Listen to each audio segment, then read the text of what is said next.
Terima kasih telah klik video ini. Selamat datang di Cerita Neng Hera Channel. Channel ini akan senantiasa menemani waktu luang Anda dengan kisah-kisah yang menarik. Jadi jangan di skip ya, karena ceritanya akan semakin seru hingga akhir. Selamat mendengarkan. Assalamualaikum warahmatullahi wabarakatuh. Mati hidup seseorang adalah hak dan kuasa Allah Subhanahu wa Ta'ala. Kapan dan dimanapun, ketika takdir datang, tidak ada yang dapat menolak. Demikian halnya, apabila seseorang mengalami mati suri, maka orang tersebut akan hidup kembali dari kematian hanya dalam hitungan jam. Hal ini pernah dialami oleh Pak Wawan yang terjadi kira-kira 10 tahun lalu ketika Pak Wawan berusia 30 tahun. Saat itu Pak Wawan sedang berenang bersama keluarga. Namun kemudian turun hujan sehingga lantai di area kolam renang menjadi licin. Waktu itu Pak Wawan sedang berada di pinggir kolam renang dan di saat yang bersamaan ada orang yang berlari kecil bermaksud untuk menjauhi kolam renang, tapi kemudian orang tersebut terpeleset dan kebetulan mendorong Pak Wawan. Karena hilang keseimbangan, Pak Wawan terjatuh dan kemudian kepalanya terbentur pinggir kolam yang menyebabkan dia masuk ke dalam kolam renang dalam keadaan tak sadarkan diri. Beberapa menit berlangsung, pengawas kolam renang melihat hal tersebut lalu segera melakukan pertolongan dengan mengangkat tubuh Pak Wawan keluar dari kolam dan juga ditolong oleh beberapa orang yang berada di situ. Pak Wawan segera dibawa ke rumah sakit untuk dilakukan pemeriksaan menyeluruh. Tapi ternyata dalam rentang waktu selama perjalanan hingga ke rumah sakit, Pak Wawan sudah tidak bernafas. Setibanya di rumah sakit, masih dilakukan pertolongan untuk mengembalikan pernafasan. Namun gagal hingga Pak Wawan dinyatakan meninggal dunia. Tentunya pihak keluarga sangat sedih dan berduka. Segala keperluan untuk pemakaman segera diurus oleh pihak keluarga, termasuk jenazah akan dibawa ke rumah duka. Sudah sekitar 9 jam, Pak Wawan dinyatakan meninggal. Tapi keajaiban kemudian datang. Pak Wawan kembali bernafas dan disaksikan oleh para perawat dan keluarga yang sedang berniat membawa jenazah Pak Wawan ke rumah duka. Puji dan syukur dihaturkan oleh semua yang menyaksikan. Sedih bercampur bahagia dirasakan oleh istri dan anak Pak Wawan mengetahui bahwa suami dan ayah mereka sudah bernafas dan hidup kembali. Pihak rumah sakit kemudian melakukan pemeriksaan menyeluruh untuk memastikan bahwa Pak Wawan dalam kondisi yang stabil. Setelah beberapa hari dilakukan observasi dan dinyatakan sehat, Pak Wawan diperbolehkan pulang. Dan cerita pengalaman selama mengalami mati suri dimulai. Pak Wawan ingat, waktu itu dia terjatuh dan kepalanya membentur tepi kolam. Sedetik kemudian, dunia menjadi gelap gulita. Hingga dia terbangun dalam kondisi dan situasi yang sangat berbeda. Seolah-olah dia sedang bermimpi, tapi nyata. Saat itu, sejauh mata memandang, hanya terlihat padang rumput dan tidak ada siapa-siapa. Dalam kesendirian itu, Pak Wawan mencoba berjalan dan berharap bisa bertemu dengan seseorang untuk menanyakan arah dan tujuan. Dia merasa sudah cukup lama berjalan, tapi padang rumput itu seperti tidak bertepi. Matahari yang bersinar pun seakan tidak bergerak umumnya dari timur ke barat. Namun sinarnya cukup bersahabat dan cuaca sangat sejuk. Tapi yang aneh, sudah berjalan cukup jauh, namun Pak Wawan tidak berkeringat dan tidak merasakan haus dan lelah. Badan seperti selalu segar, hingga nun jauh di sana Pak Wawan melihat ada suatu pemukiman yang apabila diperkirakan dalam hitungan menit sudah tiba. Tapi nyatanya hingga entah berapa lama baru bisa sampai. Saat memasuki pemukiman tersebut, suasana terlihat sangat nyaman, teduh, bersih, dan harum wewangian yang belum pernah dia cium selama ini. Terlihat ada beberapa orang yang lalu lalang. Wanita dan pria dengan mengenakan baju jubah putih dan wajah mereka terlihat cantik, tampan, dan seperti bersinar. Namun tidak ada seorang pun yang berbicara di antara mereka. Seolah-olah mereka berbicara dalam hati, tapi saling memahami. Pak Wawan bingung. Di mana ini? Siapa mereka? Kenapa saya di sini? Dia mencoba untuk bertanya kepada salah satu dari mereka. Namun, mereka berlalu begitu saja tanpa melirik atau memperhatikannya. Dalam kebingungan, tiba-tiba ada yang menepuk pundak kanannya dan dia segera menoleh. Saat itu terlihat seseorang dengan jubah perak dan wajah bersinar yang terangnya melebihi dari sinar matahari pada siang hari, tapi tidak menyilaukan mata. Seakan-akan sinar tersebut sejuk dilihatnya. Orang tersebut kemudian berkata yang dapat dipahami oleh otak Pak Wawan, yang menanyakan apa keperluan Pak Wawan di situ dan hendak kemana tujuannya. Pak Wawan yang dalam kebingungan kemudian membalas dalam hati dengan mengatakan kalau dia tidak tahu harus kemana dan dia bingung saat ini dia berada di mana. Tanpa berkata, orang itu kemudian berjalan yang seakan-akan menyuruh Pak Wawan untuk mengikutinya. Dalam perjalanan, pria tersebut mengatakan suatu hal yang membuat Pak Wawan kaget bukan kepalang. Dia berkata bahwa dia akan membawa Pak Wawan untuk melihat keadaan orang-orang bakal penghuni neraka. Mendengar hal tersebut, Pak Wawan sempat ingin menolak, tapi tiada daya selain mengikuti orang itu. Setelah jalan entah berapa lama, tibalah mereka pada suatu antrian panjang dan banyak sekali terlihat orang-orang berkumpul. Berbagai macam bentuk manusia dan bentuk lainnya yang tidak dipahami oleh Pak Wawan. Wajah mereka ada yang terlihat tenang, menangis, meronta, pucat, dan risau. Situasi tempat tersebut seperti di pasar malam, tapi antrian dalam keadaan rapi. Udara teduh dan semua orang tidak mengeluarkan suara dari mulut mereka. Di kelompok lain, ada yang terlihat bajunya compang-camping, wajah menghitam, badannya terlihat aneh, dan segala macam bentuk rupa. Pak Wawan semakin bingung melihat kondisi dan keadaan sekitar, dan berpikir bahwa inilah saatnya dia harus mempertanggungjawabkan semua yang telah dia perbuat selama ini. Ya, saat itu Pak Wawan yakin kalau dia sudah meninggal dunia. Sesaat kemudian, orang tadi mendekati dan menyuruh Pak Wawan mengikutinya, melewati antrian dan kumpulan orang-orang yang sangat banyak, hingga mereka tiba di suatu tempat yang sangat gelap. Dikatakan bahwa inilah tempat neraka yang paling bawah atau yang paling kejam. Tentu saja Pak Wawan sangat ketakutan dan seluruh badannya menggigil karena rasa takut yang menyelimuti luar biasa.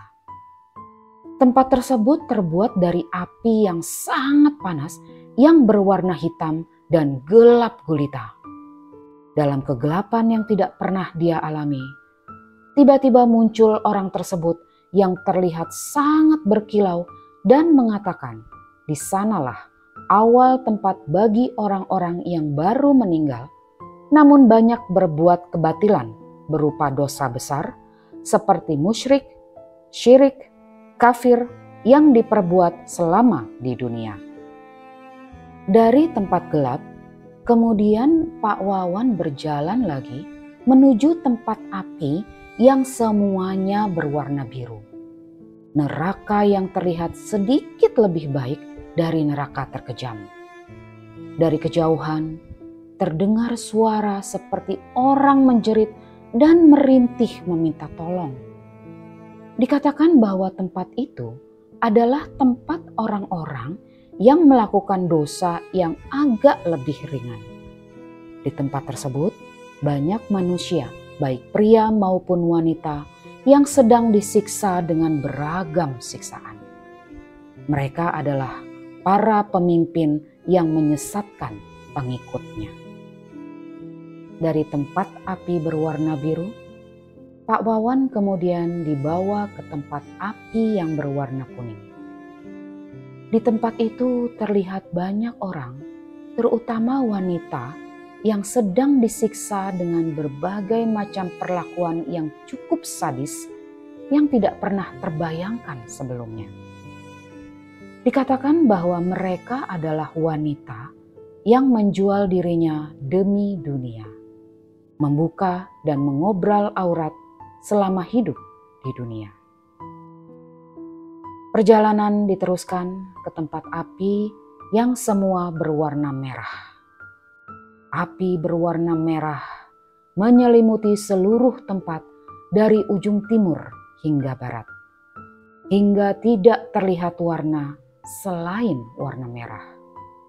Dikatakan bahwa tempat itu adalah neraka yang paling ringan yang dihuni orang-orang berbuat dosa ringan. Setelah itu, Pak Wawan kembali dibawa ke suatu tempat di mana orang-orang sedang mengantri untuk mengambil catatan berupa buku yang lumayan besar, yang katanya berisi semua catatan kejadian selama di dunia.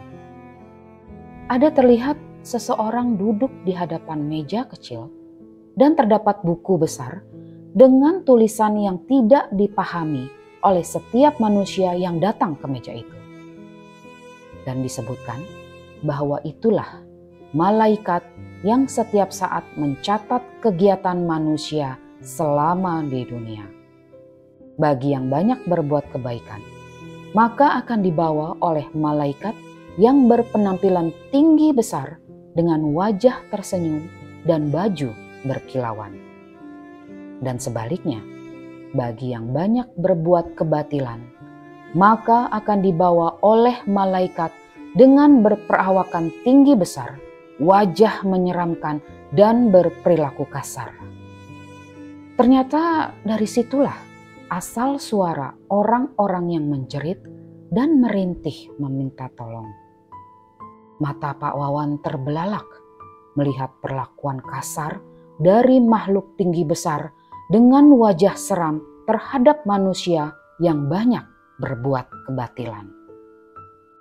Pak Wawan kemudian dibawa ke suatu tempat berupa tanah tandus yang sangat luas hingga sulit dijelaskan dengan kata-kata.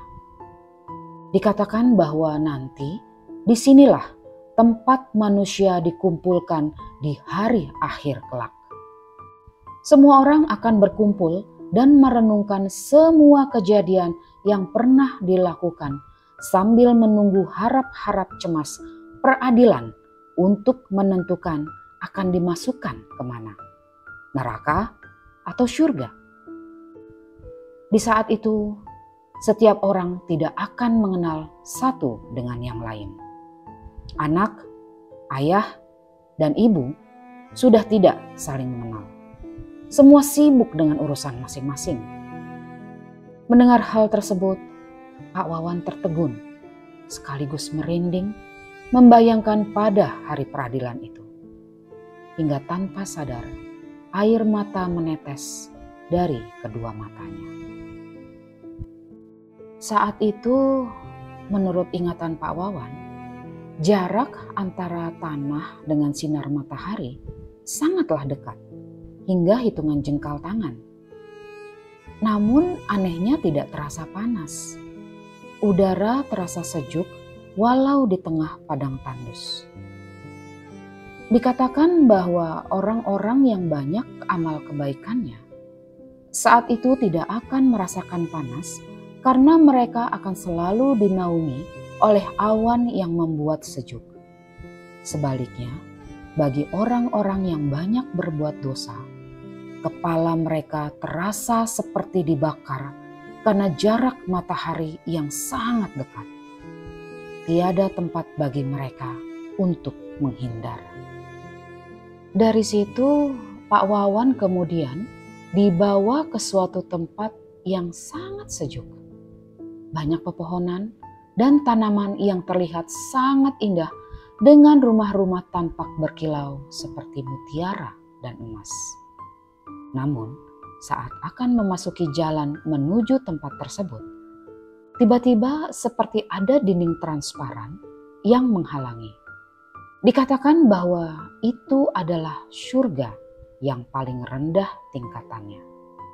Disitulah orang-orang yang selama hidup di dunia berbuat baik tinggal. Tentu saja Pak Wawan ingin masuk dan memohon agar bisa masuk. Namun ditolak dan dikatakan belum waktunya bagi Pak Wawan. Kemudian mereka menuju suatu tempat yang sangat indah yang belum pernah terbayangkan sebelumnya dan belum pernah dilihat selama Pak Wawan di dunia. Dikatakan disitulah bahwa para nabi dan rasul bermukim. Indah, sungguh indah. Tiada kata-kata yang dapat melukiskan keindahannya. Hingga dikatakan bahwa sekarang waktunya bagi Pak Wawan untuk kembali ke dunia dan ke kehidupan fana sambil menunggu waktunya.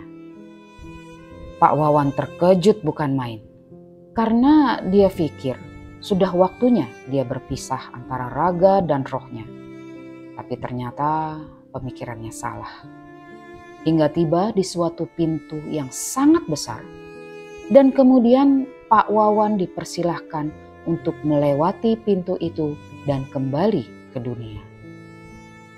Seketika Pak Wawan siuman dan sekarang dia sedang terbaring di kasur rumah sakit dengan kain yang menutupi seluruh tubuhnya. Mata Pak Wawan penuh dengan air mata sewaktu tersadar dari mimpi mati suri yang panjang. Setelah kondisi Pak Wawan membaik dan diperbolehkan pulang, dia menceritakan pengalaman spiritualnya ke beberapa orang terdekat dan kepada seorang ulama. Dikatakan oleh ulama tersebut, memang benar apa yang diceritakannya. Namun itu hanya sebagian kecil yang tidak lebih besar dari sebutir pasir. Kenyataannya nanti bahwa neraka akan sangat mengerikan dan sulit dibayangkan. Dan sebaliknya dengan surga adalah tempat terindah dari yang paling indah untuk dihuni dan ditempati oleh orang-orang yang beriman. Sejak kejadian itu, Pak Wawan selalu mengingatkan kepada keluarganya untuk senantiasa berbuat kebaikan. Ibadah sesuai dengan yang disyariatkan, meningkatkan keimanan agar nanti saat di pengadilan di hari akhir, diharapkan pahala akan lebih besar dari dosa yang diperbuat. Pak Wawan selalu menangis setiap mengingat kejadian tersebut, dan bahkan saat beribadah pun seringkali air mata Pak Wawan menetes mengingat kecilnya manusia di mata Tuhan yang Maha Kuasa. Wallahu a'lam bishawab. Demikianlah cerita yang bisa saya sampaikan. Cerita-cerita tadi berasal dari berbagai referensi dan kisah nyata.